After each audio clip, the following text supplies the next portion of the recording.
Hey everyone, welcome to PyLabs and my name is Priya Mahajan. Today we will see how to download Python.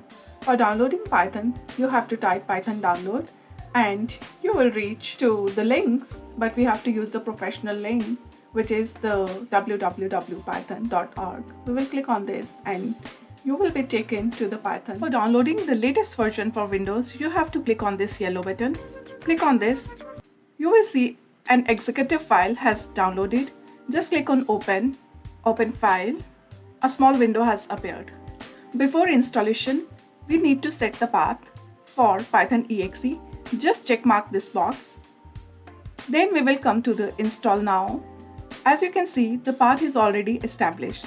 Just click on it and the installation has begun. Once the installation is complete, you will see a message setup was successful.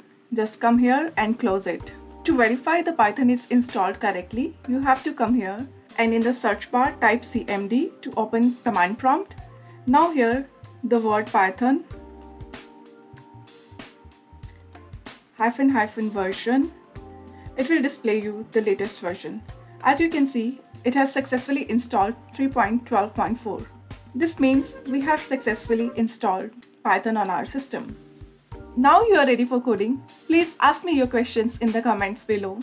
If you like the video, please like, share and subscribe. Till the next video, happy coding!